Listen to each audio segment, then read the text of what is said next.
اب جب میں نے یہ مضمون تیسرا لفظ جیسا میں نے پہلے دن وعدہ کیا تھا اور دوسری نشست میں بھی کہ میں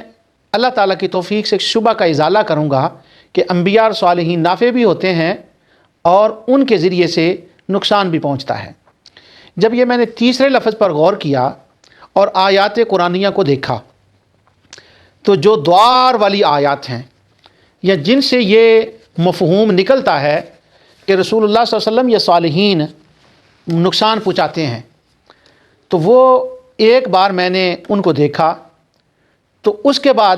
میری سورۃ النساء کی آیت نمبر 78 اور 79 پر نظر پڑی۔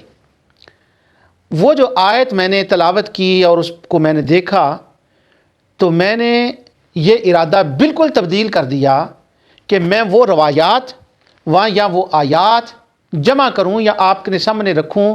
جن میں یہ ثابت ہو کہ انبیاء، اولیاء، صالحین نقصان پہنچاتے ہیں یا پہنچا سکتے ہیں، اس لیے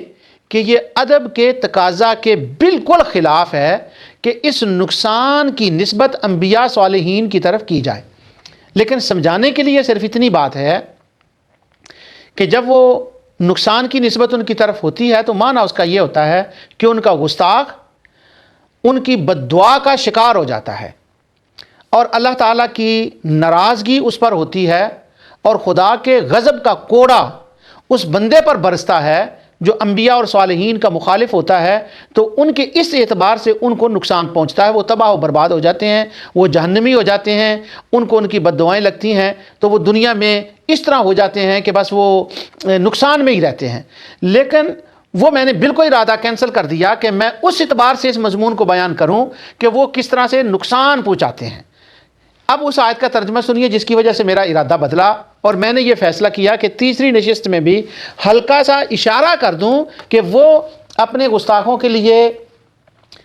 نقصان کا در کا سبب ہوتے ہیں، مگر اس پر میں زور نہ دوں، یہ ادب کے تقاضے کے خلاف ہے۔ اب قرآن کریم کی پہلے وہ آیات سنیے۔ اللہ تعالیٰ نے یہ سورہ النساء 78 اور 79 اللہ تعالیٰ ارشاد فرماتا ہے، اینما تکونوا یدرککم الموت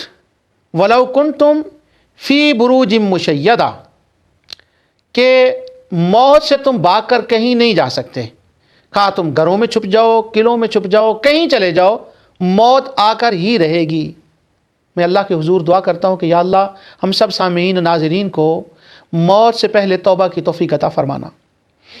وَإِن تُصِبْهُمْ حَسَنَةٌ يَقُولُوا هَٰذِهِ مِنْ عِندِ اللَّهِ،